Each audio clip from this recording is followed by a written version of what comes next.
Good afternoon, ladies and gentlemen. Welcome to this webinar hosted by Good Governance Africa in partnership with the Mail and Guardian. At Good Governance Africa, it is our firmly held belief that improving government effectiveness and equipping citizens to hold their governments to account will create the space for private sector dynamism to flourish. And we exist for the sake of improving citizens' lives through improved governance. Now, one of the primary vehicles through which to equip citizens to hold their governments to account is to ensure that they are given a voice, especially at the polls. The democratic mechanism of elections remains flawed as it is. One of the key means through which to equip citizens to express their political preferences, who they want to lead them, and who they want to govern their country. Now, as many of you are aware, conditions in Zimbabwe ahead of tomorrow's election have been perhaps suboptimal, and we are joined today by our esteemed guests to try and evaluate what the situation is ahead of tomorrow's election. You'll also be aware that the situation in Zimbabwe for ordinary citizens is terrible.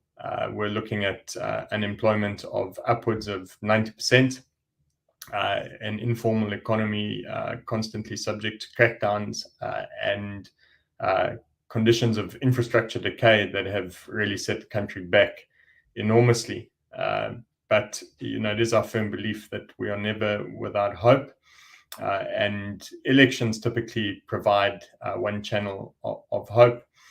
But I'm joined today by Dr. Mandaza, who is the head of the SAPES Trust, with whom we work closely and with whose relationship we value very highly. And I'm also joined by our international CEO, Chris Maroleng, and Dr. Thaddeus Monteneri, who is the Vice Principal for Academic Affairs at Livingstone Kolobeng College in Gaborone, Botswana. I do apologize that Hopewell Chanona and Barbara Bebe were not able to join us. We did have confirmation, but life is busy ahead of an election like that tomorrow. So the way we're going to run this, we're going to keep it pretty sharp. I've asked each panelist to provide us with a 5-minute set of opening remarks. And we're going to follow that up with a dynamic discussion around conditions ahead of tomorrow's election. And then we'll close out towards 4 o'clock, depending on how lively things get. But welcome again. It's really good to have all of you with us. I'm going to hand over to Dr. Mandaza first, followed by Dr. Monteneri, and then I'll hand over to Chris Maroleng, and then I'll come back to you. So, Dr. Mandaza, over to you. Thank you for joining us. Thanks, Ross. Thanks very much. Thanks for having us on this very important program. I want to begin by interrogating the principle in the democratic, so-called democracy equation, which prioritizes elections as a key factor in the democratic discourse, and say that what has been happening in my country and in many of our countries in the third world is the adoption of the Western or Westminster model of democracy, in which the standards, the principles, and the criteria for free, fair, and credible election are well known. And interrogate the extent to which the Western countries, many of whose observers are present in Zimbabwe today, the persistent or the consistent extent to which they have tended to lower the bar.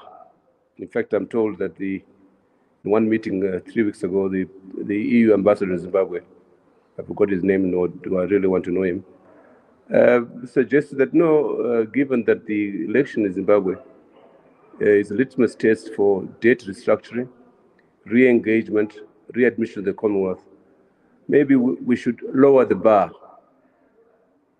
for Zimbabwe. I mean, to say that, that's absolutely racist, to say that. And therefore, one of the problems we have, in as far as our democracies are supervised by the West, we have an albatross around our necks. Because authoritarian regimes like the one we have had, a sectocratic regime like Zimbabwe, has learned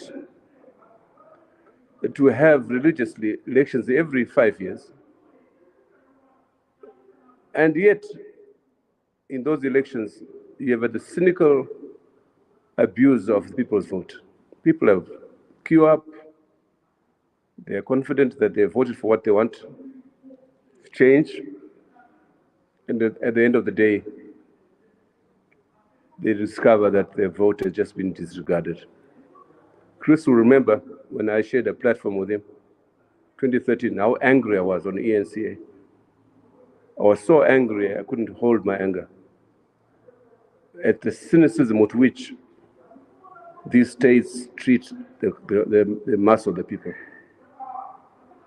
And yet, with the same vein, create the impression that elections are the means through which they can express their views and indeed determine the kind of government they want.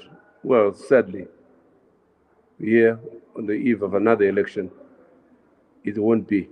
Some of you may have read my article in Sunday Times, which was deliberately measured for the occasion, for this election.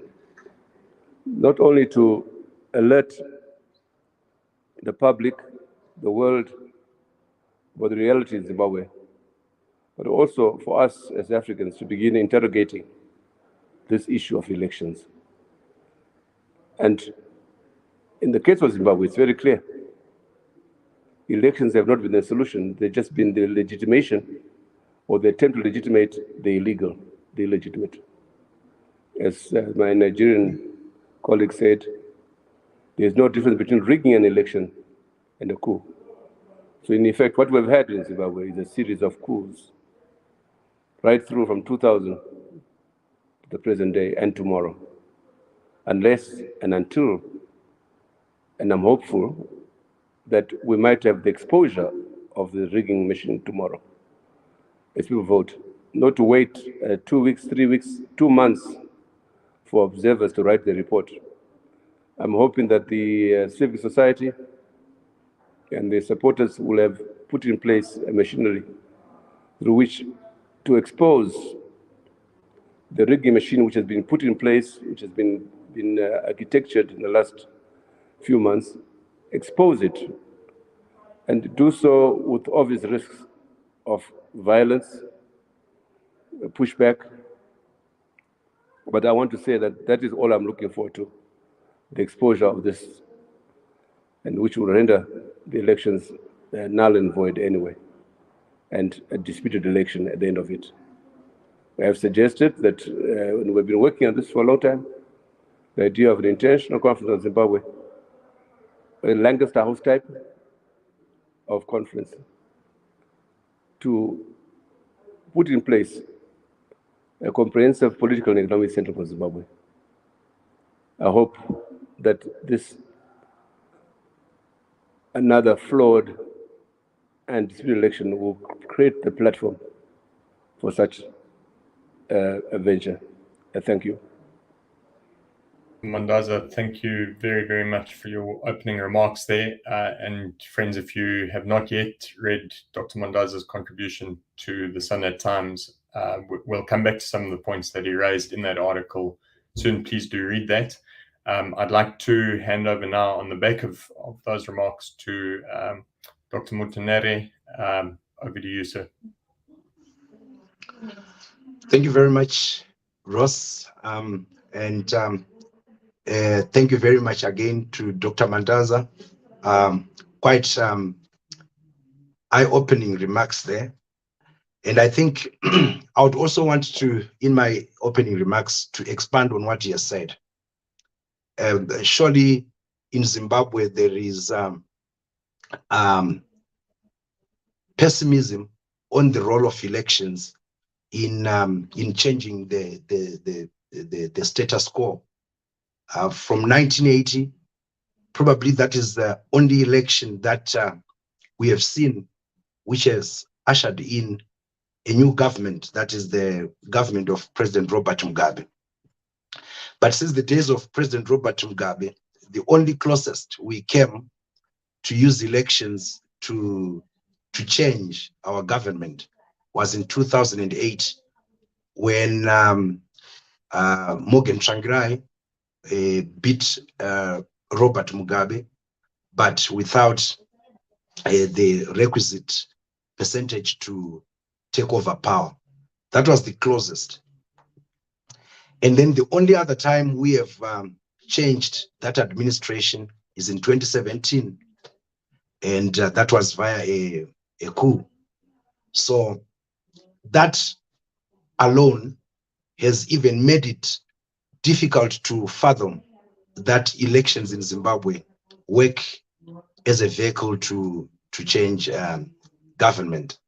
Now, having said that, one asks then, are elections still a viable option? It's an emphatic yes. Elections should be and cannot be disregarded as that vehicle.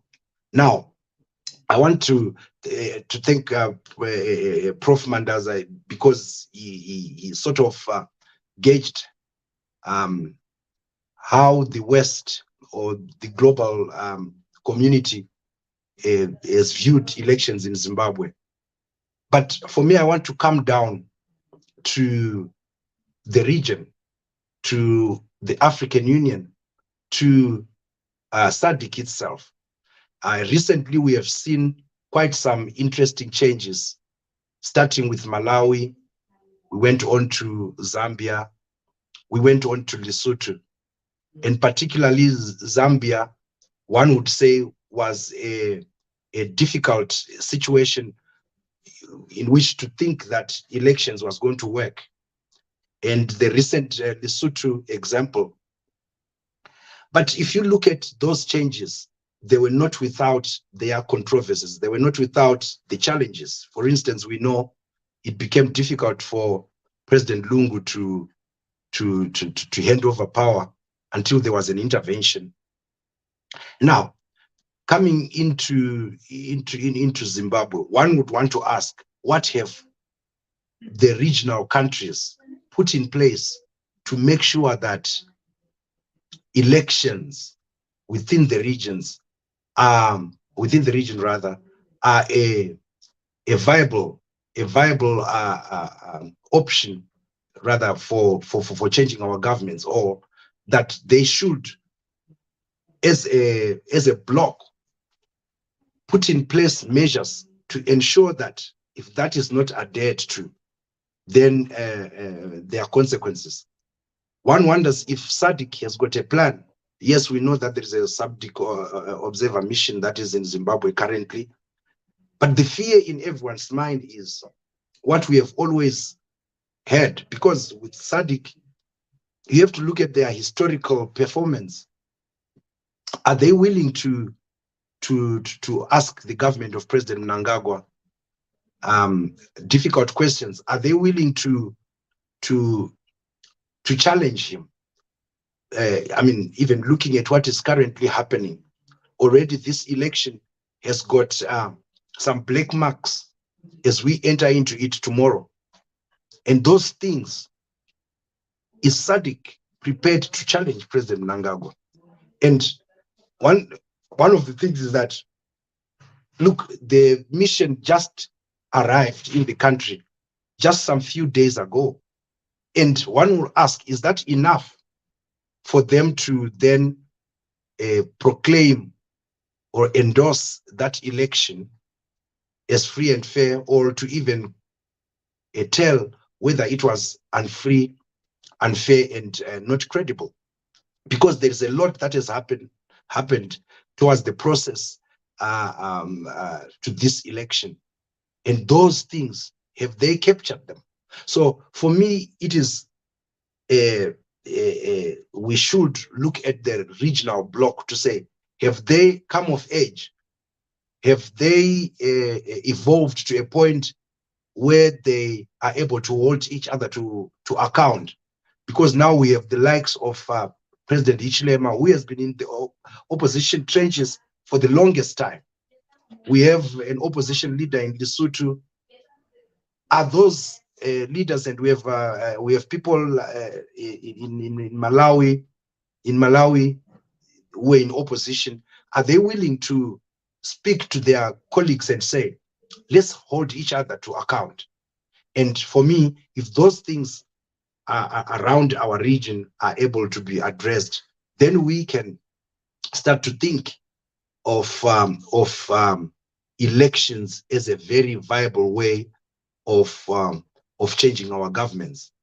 And in conclusion, I would say one misses, the presence of people like the former president of Botswana, Ian Khama, who had become such a thorn in the flesh for President Mugabe because of his outspokenness whenever President Mugabe was found on the wrong side of the principles that SADC itself had placed to say this is the way we should run elections. So tomorrow, it's actually a test. It's a test case for the region, but it's a test case for many other things, as we are going to discuss in this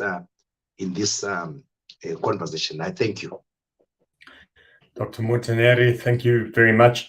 I think one of the interconnected points there that Dr. Mandaza raised and that you yourself has raised is this issue of utilizing democratic means like elections as a way of advancing authoritarian or autocratic ends.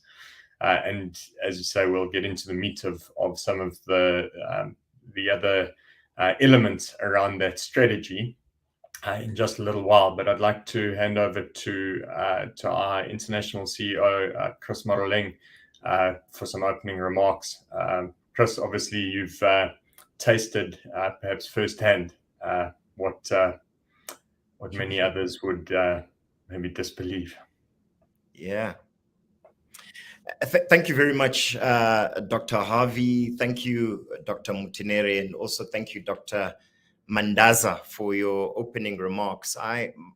My approach to this is really from a perspective of governance. And the primary argument here is that Zimbabwe, like many other, let's say, post-colonial states, are still grappling with this difficult issue of how to restore, in many instances, how to ensure that there is a restoration of governance in their countries. And very briefly, as part of my opening remarks, I want to say, and Dr. Harvey began to touch on this crucial aspect of governance in his opening remarks, is that we have a very simple approach to defining what governance is. And we have consistently said here at Good Governance Africa that governance is really about the authoritative allocation of resources. It is, in essence, about who gets what, when, and how. And that increasingly what we have seen in many states, in particular in Zimbabwe, is that this process of the authoritative allocation of resources, who gets what, when, and how, has increasingly been distorted in the interest of political elites, be they ZANU-PF, be they many other political parties in post-colonial Africa, in their interest, and that the governance process has not been carried out really in the interest of the citizens of the African continent, in particular in Zimbabwe, which is our case study. And in a situation where governance in and of itself has been abrogated, has not been practiced in an efficient way, in a way that ensures inclusion of all citizens in a governance decision, it results in a couple of things. First of all, the system of governance itself becomes untrusted. It becomes a way not to create an inclusive process that determines this authoritative allocation of resources, but one that actually aids in the creation of a predatory state that ultimately preys on its citizens. And as part of that process, what we have seen happening is this culture of having consistent displays of democratic practice in the form of elections every 5 or so years, where we call on citizens to come out to polls, which polls have not been well established. And certainly this is the situation that we have observed in Zimbabwe, where on the one hand, we expect a democratic outcome from a structural situation that has not been preceded by the establishment of sound and democratic practice. And in this instance, I refer again to the 2017 moment of the coup, when the governance structures in Zimbabwe saw what was a civilian institution in ZANU-PF, the governing party, being taken over by the military. And we saw the institution and the putting into place of a civilian figurehead in the form of President Emmerson Mnangagwa, who the military and the security services thought would act in their interest almost to sanitize this coup. The strange thing is, because we were all very happy about the change from President Robert Mugabe, notwithstanding the fact that this change was unconstitutional and would usher in serious consequences with regards to the culture around the way in which politics manifested itself in Zimbabwe. In this result, we expected from an unconstitutional change process to generate democratic outcomes, which in many ways, in terms of the analysis, is highly problematic. and has resulted in us making several analytical mistakes. And I would argue that today, if we are to treat elections as a panacea, as a democratic outcome in a structural situation that is not democratic, I think we have failed to really see what is in front of us. And I would argue, similarly to Dr. Mandaza, that it requires us to really find alternative mechanisms to generate the kind of reforms that can ultimately set up a context that will produce democratic outcomes at the polls. And these reforms, I would suggest, are both related to aspects related to the structure of the state, within the executive, within the legislature, and ultimately, of course, within the judiciary that form the important parts of the state. And we cannot forget other aspects of civil society and the media, which also need to be brought into this process. As I conclude my brief remarks that I hope will set up a dynamic conversation, I would argue that any election that precedes these structural reforms of the state that has been manifested from an unconstitutional change of power, that it is these reforms that can be the cure, the only cure for the situation that we find ourselves in, not elections. These elections will generate an illegitimate outcome, most likely manifest in further polarization of society, most likely violence again. It will see this polarization leading to other severe socioeconomic problems that will result in people voting with their feet. So on the eve of these elections, we are not saying that the people should not exercise their democratic right and vote with their conscience, but we are warning that to expect a democratic outcome from what has been, let's call it what it is, an unconstitutional change of power and ultimately a failure to reform the state, cannot ultimately result in the kind of progressive outcomes that we want. We will simply replicate this elite dynamic where elites engage in rent-seeking, most likely, and ultimately act in self-serving ways, not in the interest of the citizen. Thank you very much, Dr. Harvey. Great. Chris, thank you very much. Those are crucial opening remarks, and it provides a useful segue into something that Dr. Mandaza has argued at length as well in the past, and that is that in a functional state, you have separation of powers between the executive, the judiciary, and the legislature, and ideally you have a free media and a civil society which is able to exercise its voice. These are some of the attributes of democracy that one should see in practice in between elections in order to demonstrate that there is a structural, functional democracy, as you rightly indicate. Now, Dr. Monteneri, if I may come to you, just on this question of what are the generally accepted criteria for holding free, fair, and credible elections? You mentioned SADC earlier.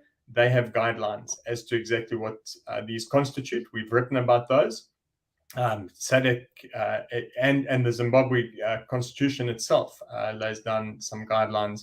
Dr. Monteneri, I wonder if you might just talk us through what free, fair, and credible elections actually look like, and give us some indication of whether these conditions are likely to have been met ahead of tomorrow.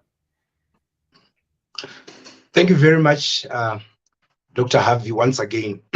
Yeah, so the Constitution of Zimbabwe, which was adopted in 2013, captures what the state is required to do in order to provide for free and fair elections. However, to pick it from what I was talking about in terms of SADC itself has principles and guidelines, and I'm going to refer to them as principles here, guiding free and fair elections. And in fact, in its introduction, in its preamble, it envisages that all the countries within SADC will adopt those principles and become part and parcel of their constitutions to run elections in there. So one would ask, does Zimbabwe have those? Many have argued, and even if you look at the general principles, you'll see that Zimbabwe in total does not capture all of these principles. But what are they? Let's start from there. These principles, they are, you know, those aspects which are envisaged the state or the government to take, such as one, to establish an impartial body that runs the elections in those countries. Just sorry about this. Sorry. Just hold on. Just hold on. Sorry about this. Sorry. Right. So I was on a point of saying these principles involve a state setting up, you know, an electoral bodies which are first and foremost impartial, which are all inclusive in terms of their composition, which are also staffed with qualified citizens. And one asks, right at that point, is Zimbabwe satisfied that, you know, ZEC, the Zimbabwe Electoral Commission itself, has had its controversies. It has had its controversies in that, in terms of its staffing itself, one asks, does it have qualified staff? There's been controversies about some commissioners there who are children of very top people in ZANU-PF. For instance, you have the foreign minister's daughter is a commissioner in there. For instance, you have the vice president of ZANU-PF, Mr. Kembo Mohadi. The child is also in there. And the secretary for administration of ZANU-PF, a very top position in ZANU-PF. The child is a commissioner in the ZEC, and these are highly interested parties. And one then asks, just at that point, can one say this election is going to be free and fair? And I beg to say it won't. Right. The other thing is that the state is supposed to safeguard human liberties, civil liberties, those of freedom of movement, freedom of expression, freedom to campaign, the freedom to have access to equal access to media, and the like. All those freedoms the state is required to provide. And then one asks, has Zimbabwe been able to live up to those expectations? We have seen in the build up to this election how the state institutions have literally made it difficult for the alternative to carry out their activities. You know, in Zimbabwe, there is this a state party complex in which you cannot differentiate between the state and ZANU-PF. So ZANU-PF manipulate these institutions in a way that the same ZANU-PF behavior is what is replicated within these institutions. For instance, the police, at all times, there's been the complaint that they harass the alternative. And you never see that happening to ZANU-PF. For instance, the judiciary, whenever it comes to the fore, you see that the pronouncements it makes are totally different when it comes to the alternative voice as opposed to those people who belong to ZANU-PF. So the state has not really been able to provide for these human and civil liberties for all the citizens. Right. The guidelines also provide that the state should provide enough resources to make sure that the democratic process is carried out fully. But we already know that the economic situation in Zimbabwe does not allow for Zimbabwe to have those resources. But even if they were there, the rampant corruption in the state, in the country, would always, hamper that. ZANU-PF has continuously said that it cannot reform itself out of power. So you can imagine that those resources would never be put to use for the benefit of everybody, but for the benefit of ZANU-PF. The state is required to ensure that adequate security is provided to all parties participating in elections. ZANU-PF or the ZANU-PF government has not passed this test. In fact, at all times, they have viewed the alternative voice in Zimbabwe as an enemy.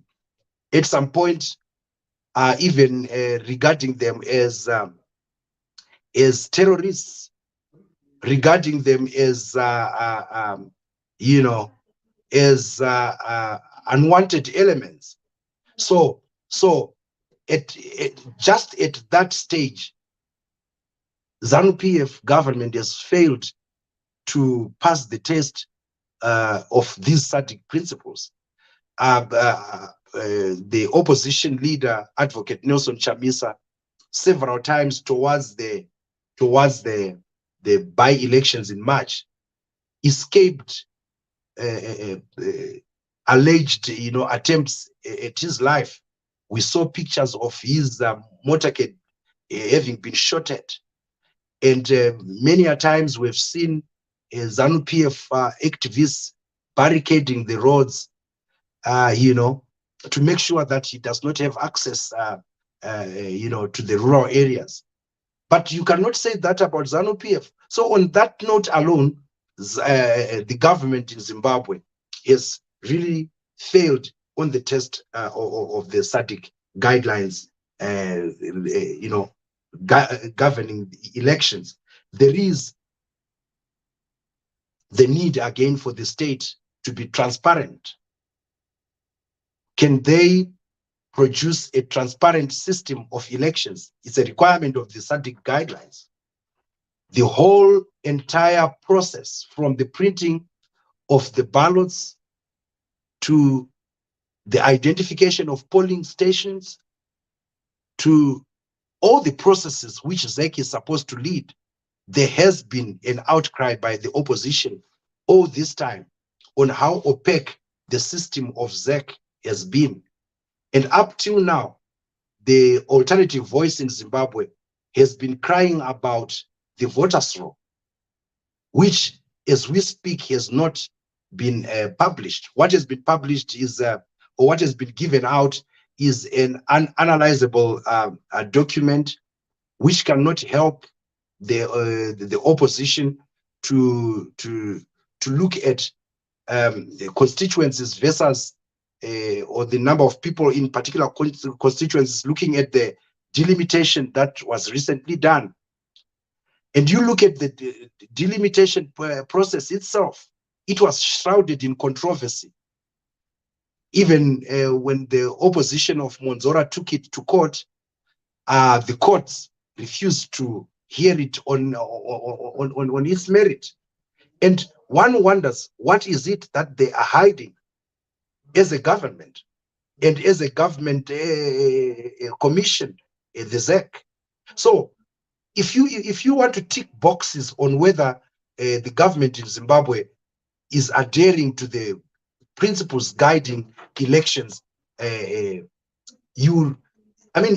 a total failure. And then it goes back to what everybody in this panel is asking as to whether elections are the modicum of change in the region. Maybe lastly, that the state should provide for a neutral judiciary, an impartial judiciary, and once again, the independence of the judiciary in Zimbabwe has always been a cause for concern, has always been questioned.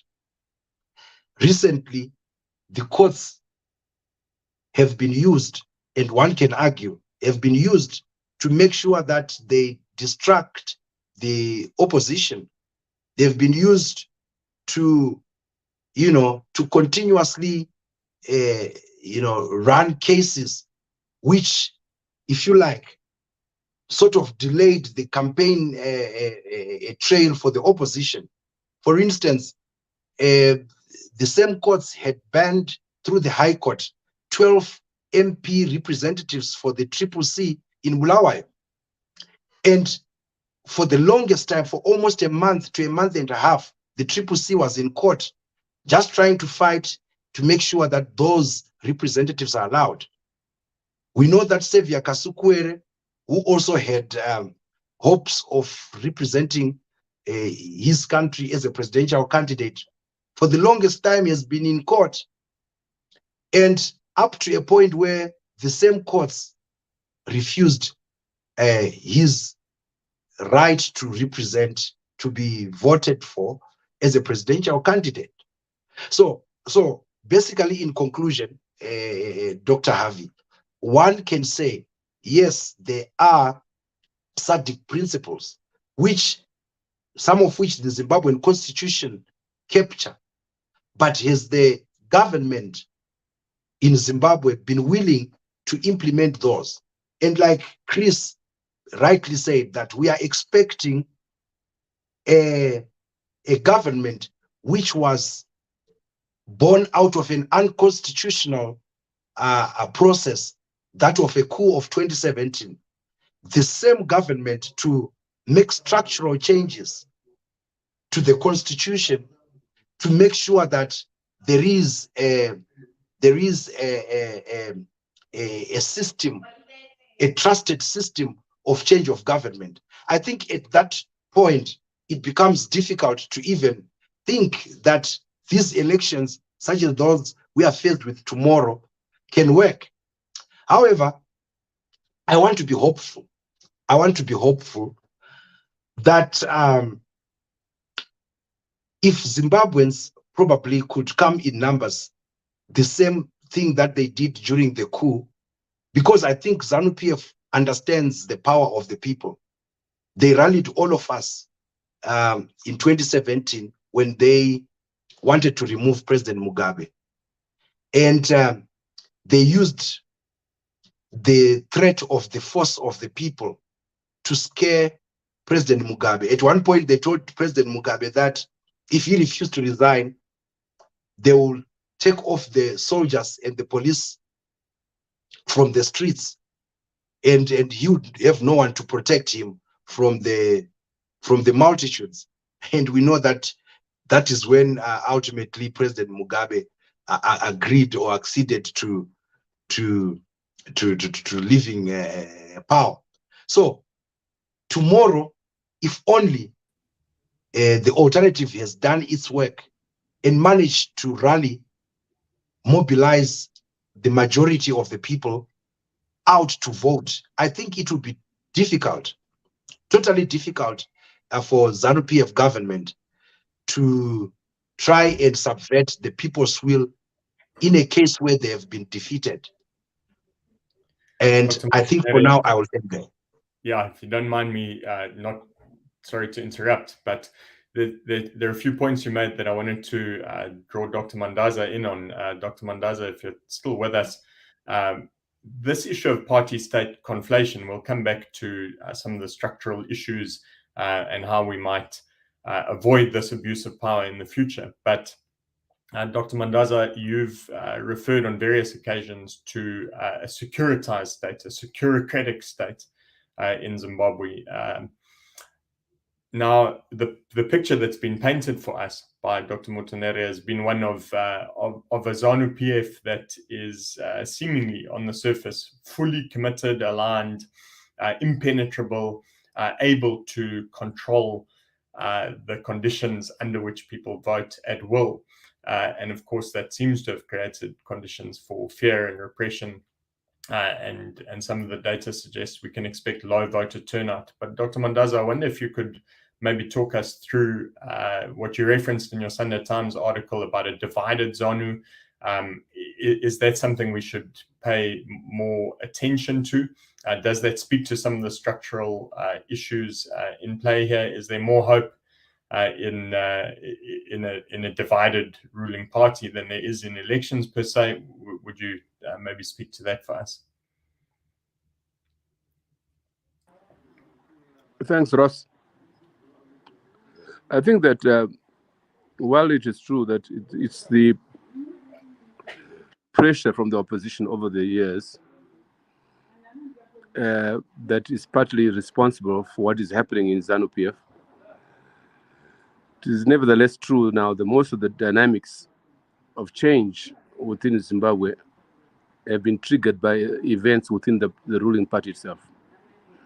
The coup, in particular, represented both an advanced stage of disintegration of ZANU and the state, and also the extent to which ZANU was factionalized.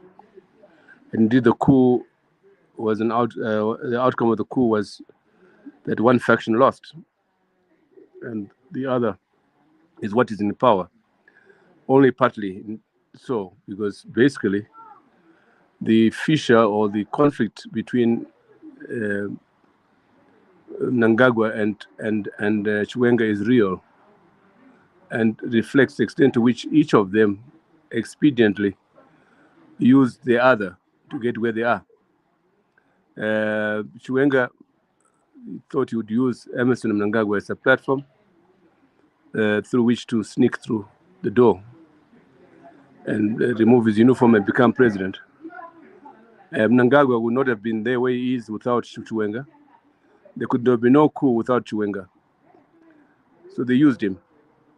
So now that tension has kept brewing and might still remain a factor as we go forward. So the divisions in ZANU-PF are real. This is why the Mnangagwa regime refused, did everything, including the unconstitutional, to deny Kasikwere entry into the race. That would have complicated Mnangagwa's chances, because the party, as I said, is fatally divided. And now, since Emerson's arrival in State House and the way he has run the affairs of the state, cronism, tribalism, generally the ethnic nature in which he has projected himself, has meant that the other ethnic groups have now been mobilized around against him. And that's why already in 2018, he lost in most of the other provinces except Masvingo and Midlands. And now we know in Masvingo, because Chamisa comes from Masvingo as well, Masvingo is virtually divided between Mnangagwa and Chamisa.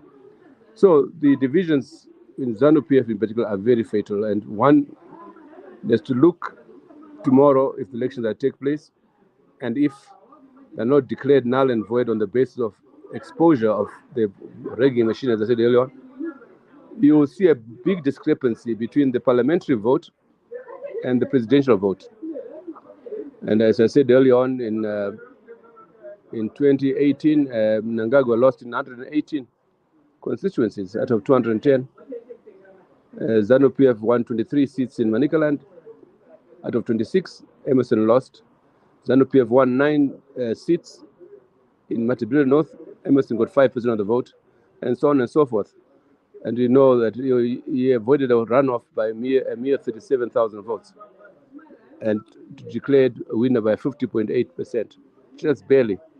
So even the cooking of the results reflects the extent to which Emerson, in our view, would have lost the presidential election in 2018. So the conclusion is that clearly, so divided is ZANU-PF, and I know for a fact that the majority of the membership in ZANU-PF,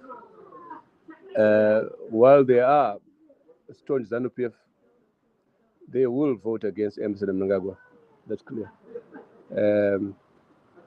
So let's see what happens. But unless the rigging is exposed, I'm afraid to say that Emerson is through the door again, even barely so. Thank you. Dr. Mandaza, you've given us a fairly specific and clear picture of how incumbent parties with access to the security apparatus go about potentially rigging elections, which is very insightful. And of course, it raises questions about the legitimacy of tomorrow's election. But as you say, let's see what happens. I wanted to come back at this moment to some of the structural reforms that you mentioned in your article and that Chris also alluded to, just in respect of what could be done.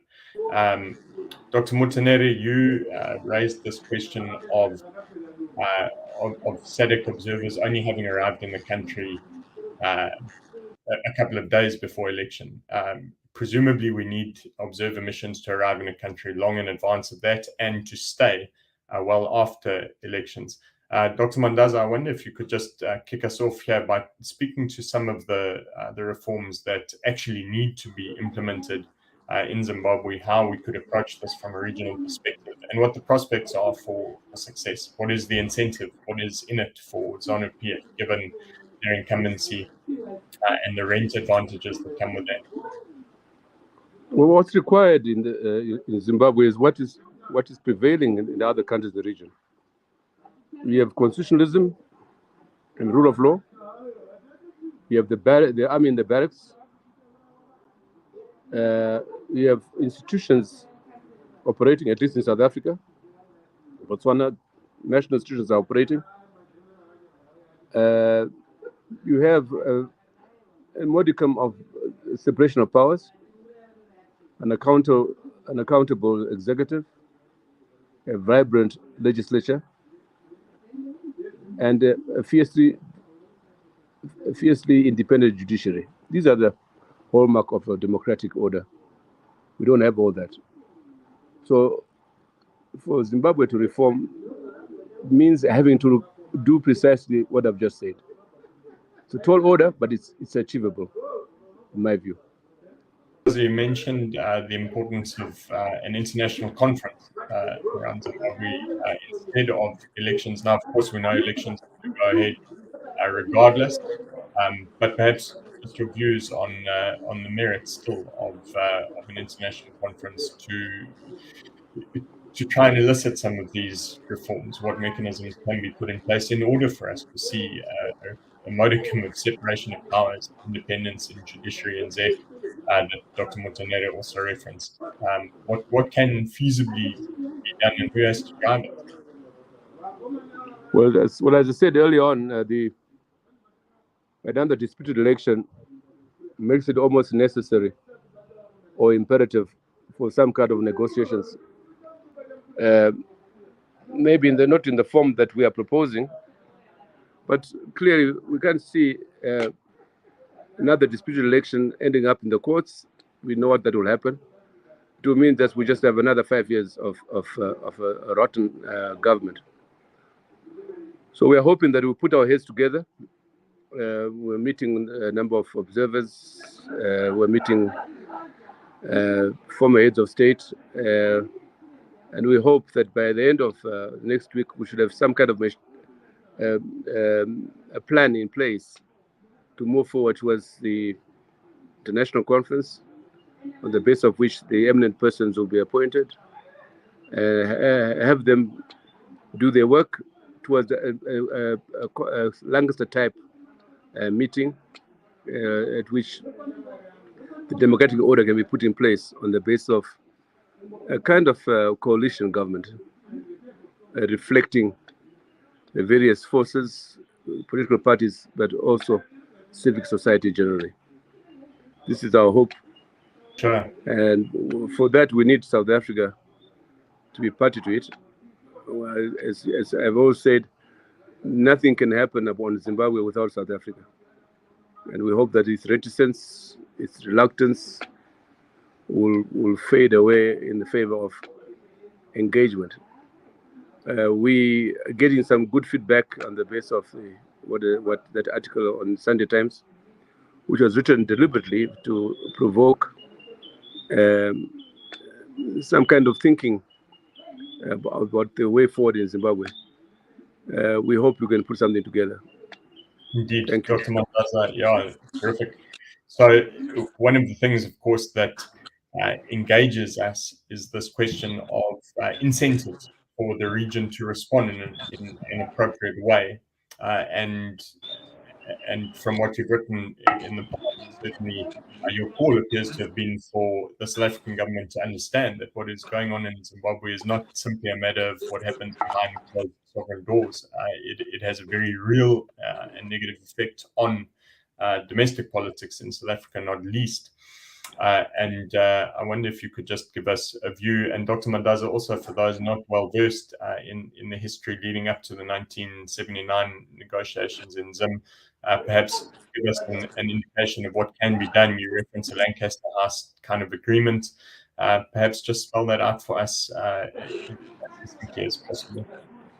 Yeah, well, what we have known over the period since the mid-70s is that the Zimbabwean question has never been resolved without international and African continental AU participation. In 1979, it was in particular the British government, which had been pressurized by the frontline states of Tanzania, Zambia, Mozambique, Angola, and Botswana, to put pressure on the British government to hold the Lancaster House Conference. So, likewise now, we believe South Africa will do nothing except through pressure from those that govern the world. I mean, the British in particular. We know for a fact that the South Africans do nothing or say nothing on Zimbabwe without some consultation with the British. We know that very much. We know that the British High Commission in Pretoria is a major listening post when it comes to South Africa's relations, foreign relations with Zimbabwe. So we are therefore meeting the British, the EU, the Americans, and even the Chinese and the Russians to see how we can, in the international conference of such that have, as proposed, has to include all those factors. But it's clear that from our experience so far, that South Africa just won't move, notwithstanding very well-meaning people in DECO, people who share our concerns, who share our vision in terms of future Zimbabwe. I don't think that the presidency has the time nor the capacity to confront the reality in Zimbabwe. Likewise, if South Africa is reluctant, that goes for SADC as a whole, not to mention the individual states, whether it's Botswana, Zimbabwe, Mozambique, or even Tanzania. They're just the manner in which SADC operates almost precludes any intervention, however diplomatic, in a neighboring country. Ironically, it was under Zuma that there was the most active intervention on Zimbabwe, with Lindiwe Zulu and others being very central in that. Under Ramaphosa, I'm sad to say that really there's been a very laid-back attitude of Zimbabwe, except the Minister of Home Affairs and your Secretary General, of the ANC blurting what I consider as nonsense against Zimbabwean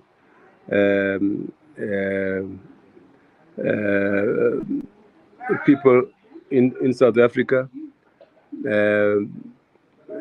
Mbalula speaking nonsense about regime change and so on and so forth.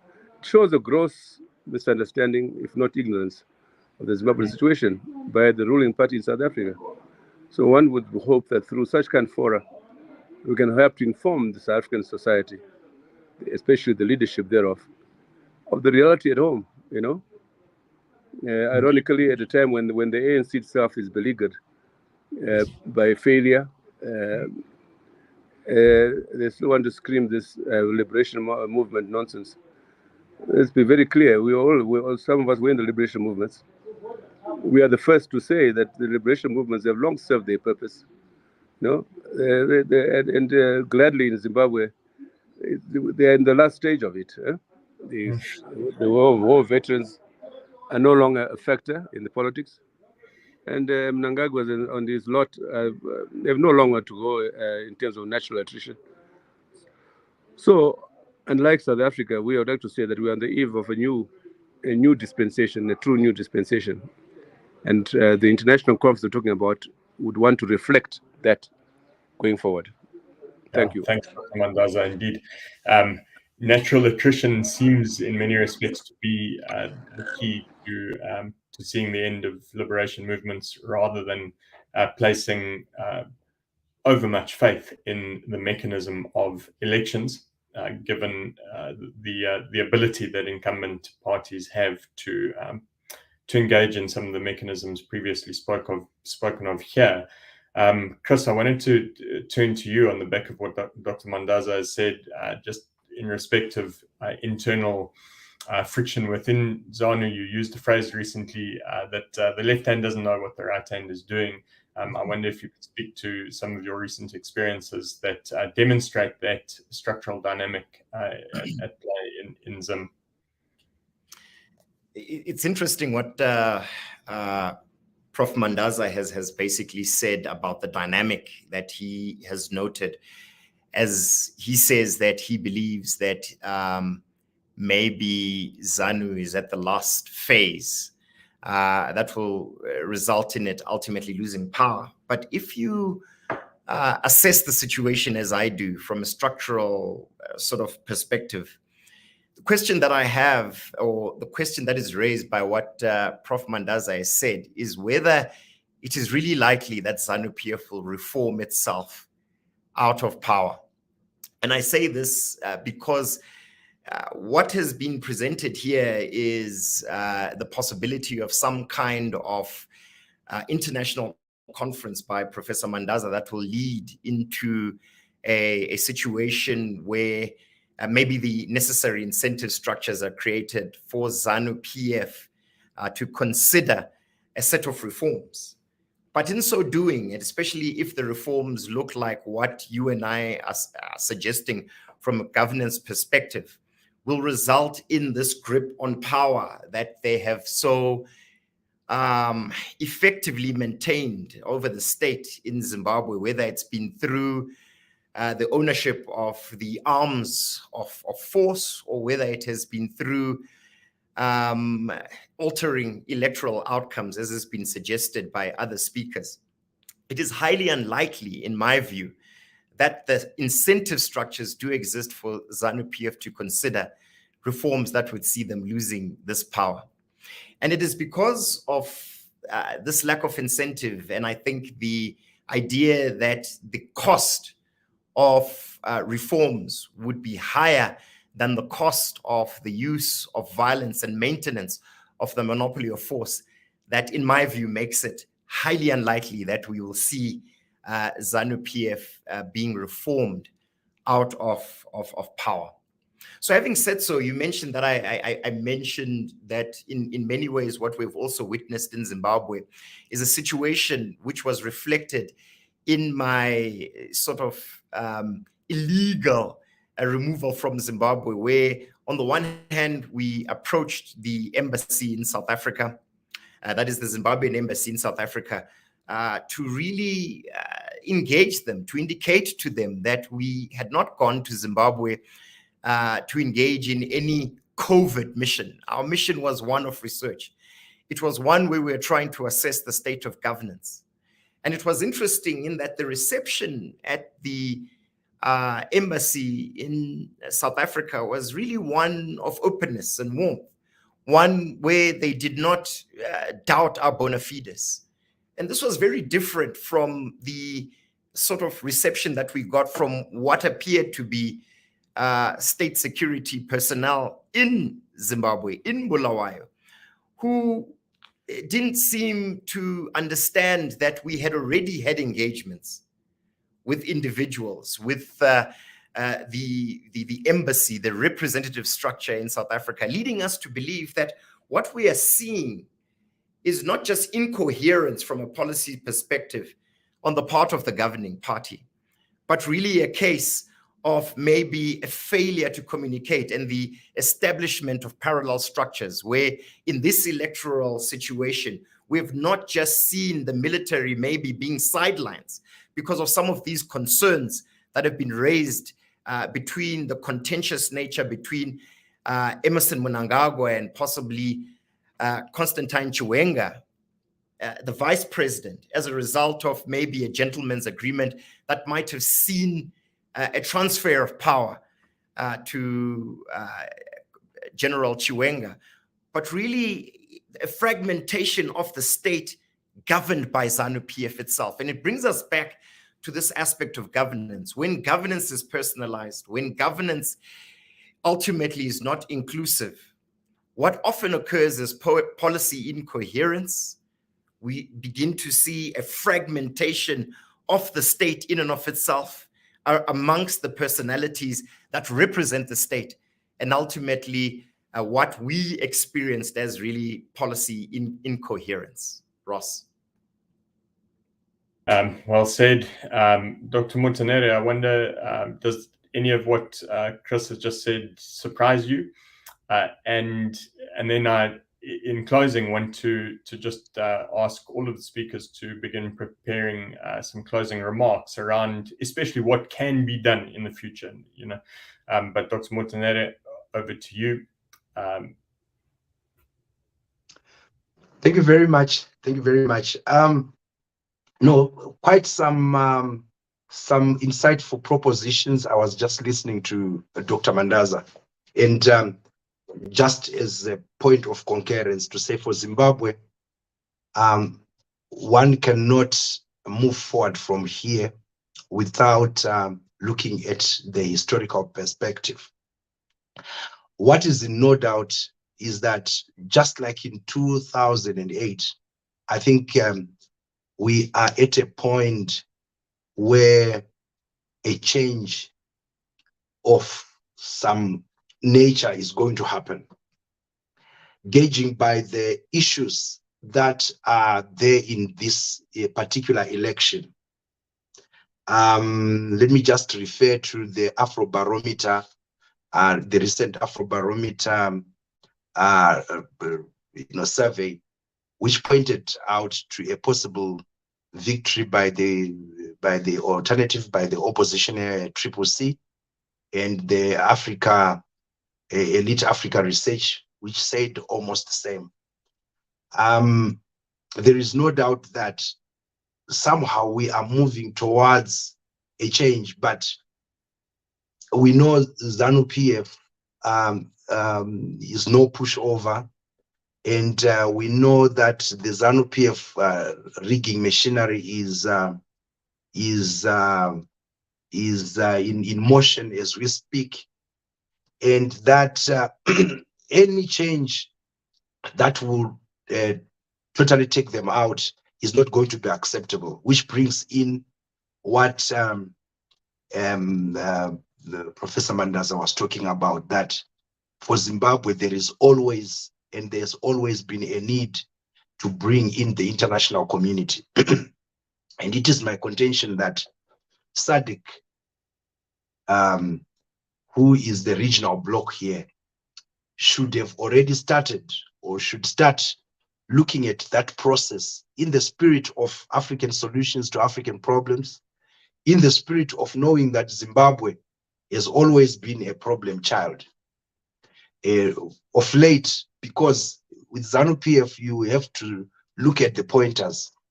It's not only your deportation, Chris, and other researchers you were with, but you can even hear from the way the presidential spokesperson has been speaking, George Charamba, the way he has been speaking about the EU delegation, about the delegation that is led by Ellen Salif.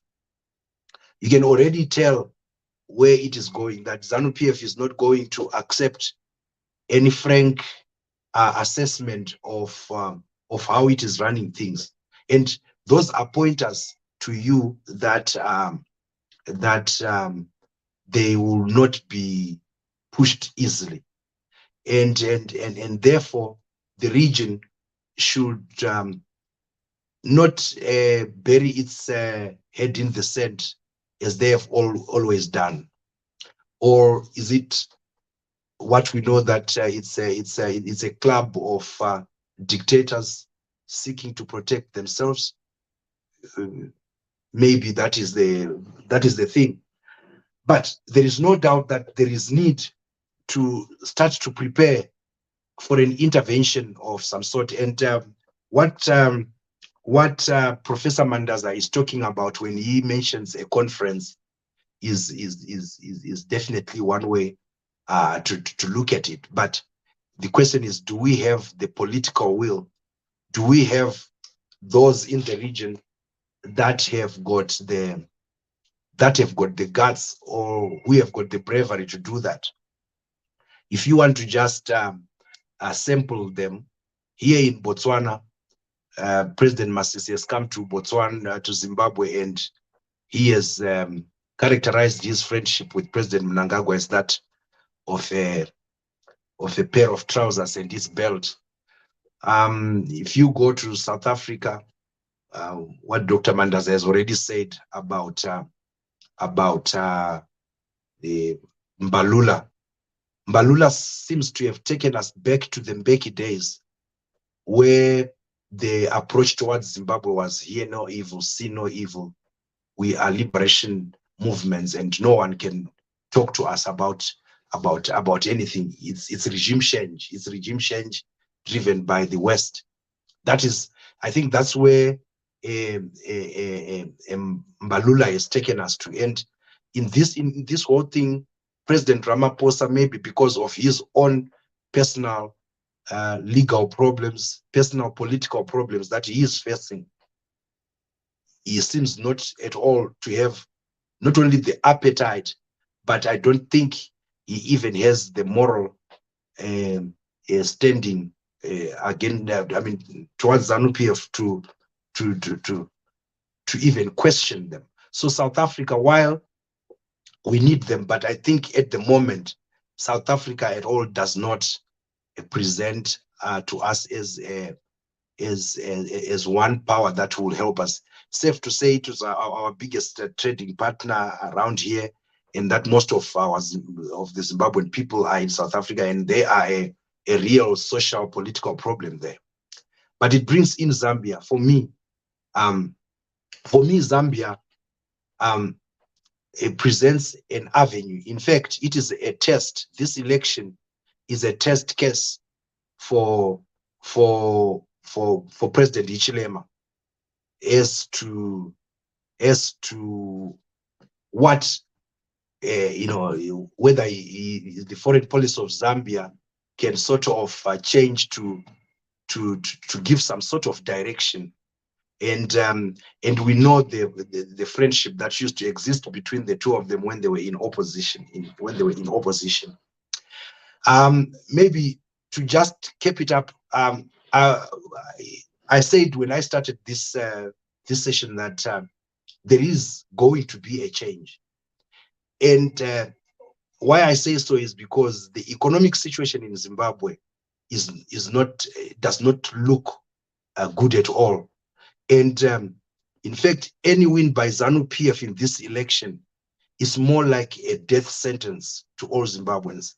And because the Afrobarometer is saying in this election, Zimbabweans are going to vote not looking at the loyalties to a party, but based on issues.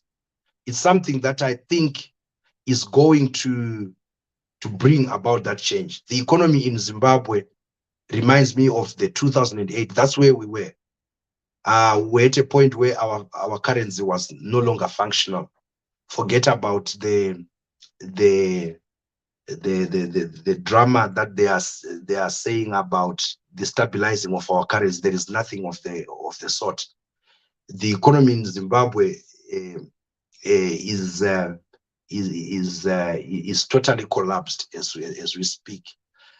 Having said that, I think it is incumbent upon the SADC region, like I said, to make sure that they give direction. From now, they should start looking at that, and I hope President Chisano, who is representing there, is already assessing the situation. Dr.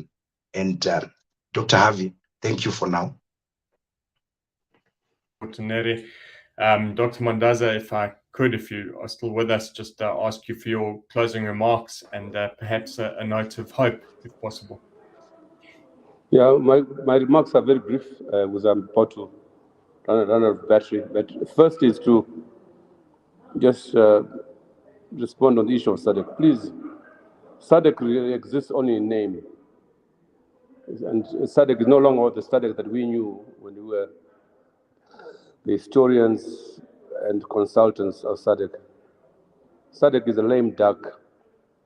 But the recent events in West Africa also show us clearly the limits of regional organizations when dealing with fellow members. So don't reach out to SADC, waste of time. And your remarks about Ichilema.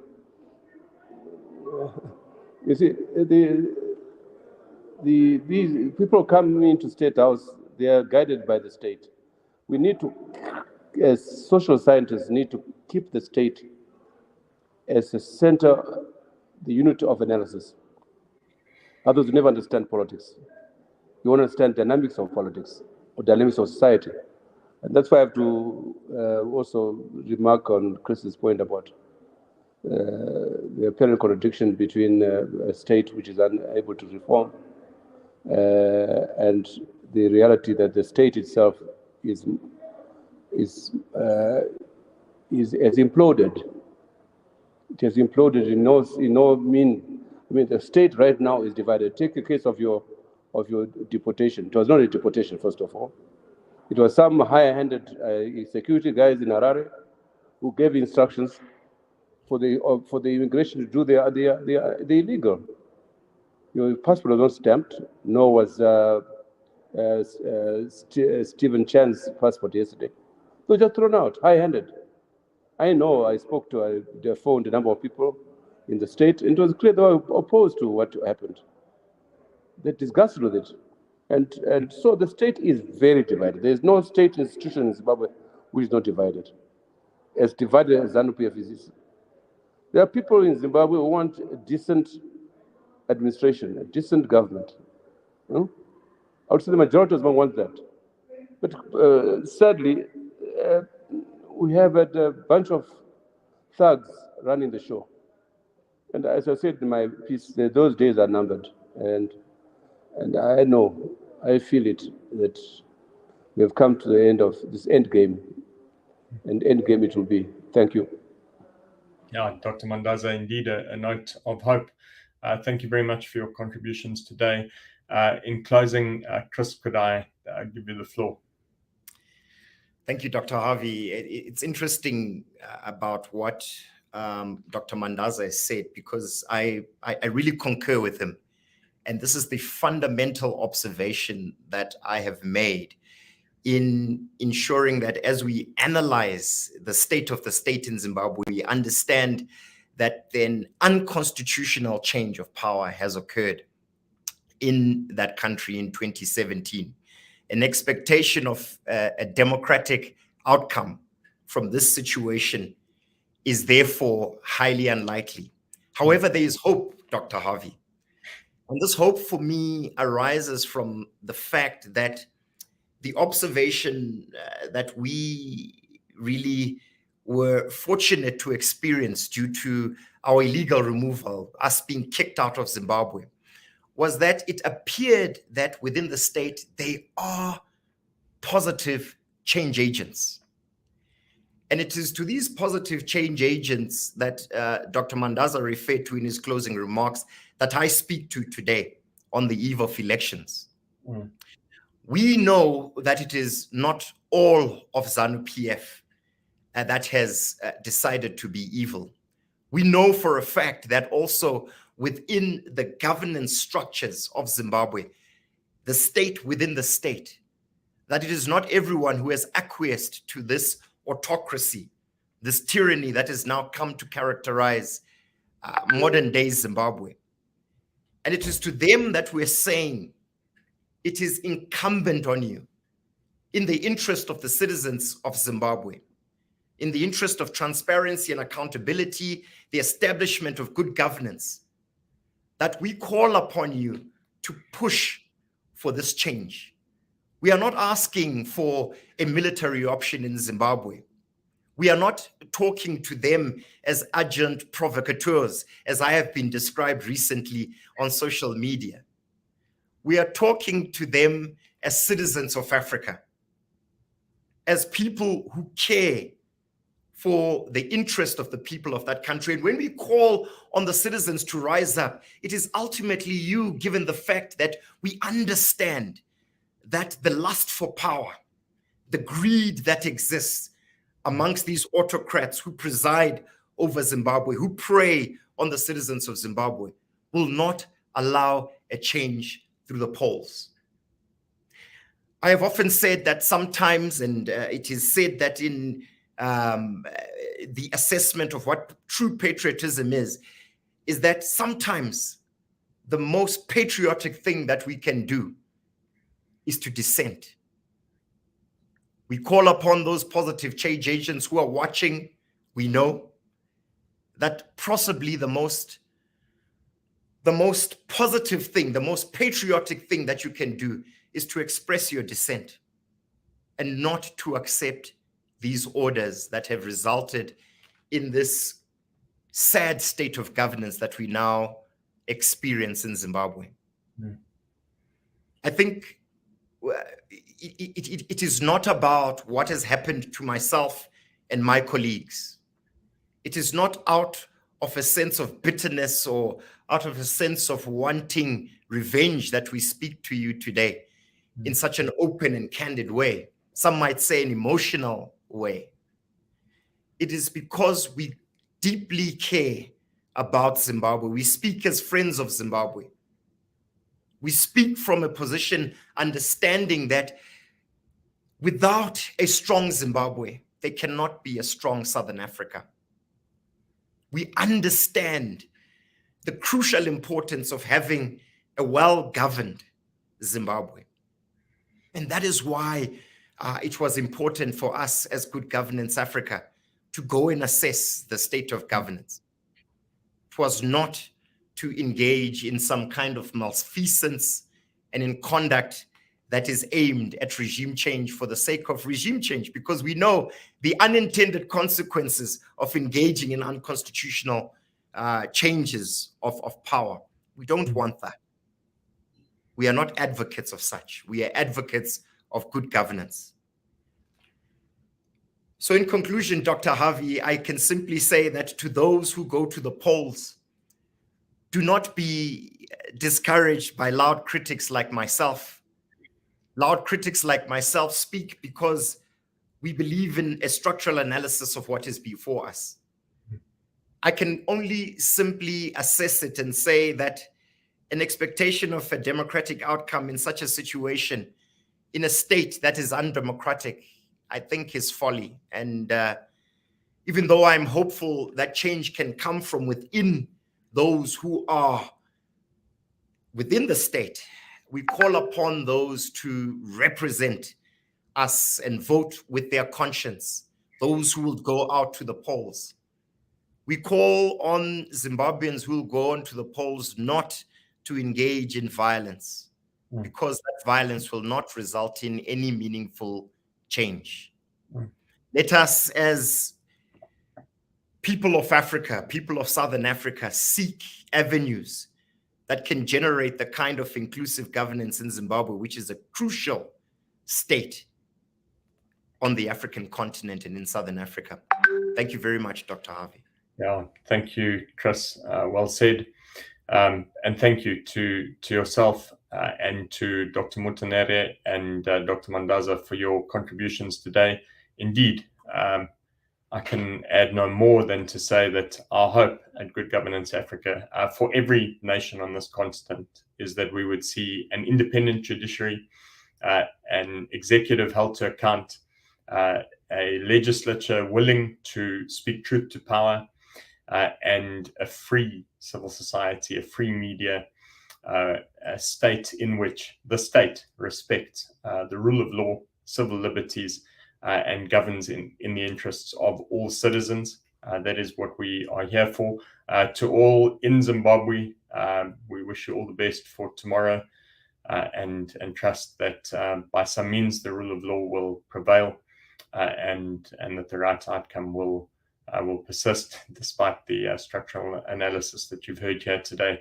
So everybody, thank you very much for joining us, ladies and gentlemen. We really appreciate your time. And we trust that you continue to engage with us, follow our live feed. We have an election tracker on GGA.org, and you'll follow us on social media. We'll be keeping a close eye on what transpires tomorrow. But most of all, to everyone in Zim, all the best, and thanks for joining us today. Goodbye.